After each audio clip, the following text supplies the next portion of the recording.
ભારતીય એરટેલ સમજીએ આપની પાસેથી ચાર્ટ અત્યારે ક્લિયરલી એક પોઝિટિવ નંબર્સ બાદનું એક ઘણું પોઝિટિવ રિએક્શન આપણે પ્રી ઓપનિંગથી જ સંકેતો હતા. બધા ફ્રન્ટ પર કંપનીના નંબર્સ ઘણા સારા છે. 3.5% આસપાસની મજબૂતી આપણને ભારતીય એરટેલ બતાવી રહ્યું છે.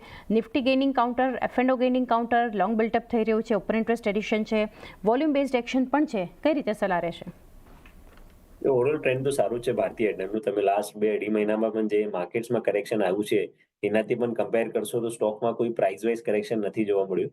અને જે પણ ઇમ્પોર્ટન્ટ મીડિયમ ટર્મના મૂવિંગ એવરેજ સપોર્ટ છે, તમે 100 DMA જોશો તો એ હજી પણ ઇન્ટેક્ટ રાખ્યા છે સ્ટોકે.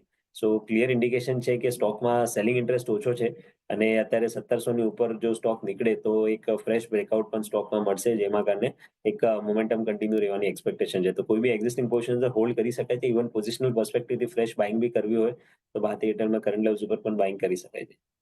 ઓકે, હાલના લેવલથી પણ એક એન્ટ્રી અહીંથી કરી શકો છો. કાઉન્ટર આપણે ભારતીય એરટેલ પર આજે જ્યાં આપણે એક સમાચારનું જે છે પરિણામ બેઝનું એક ઘણું પોઝિટિવ રિએક્શન બતાવી રહ્યું છે. આ સિવાય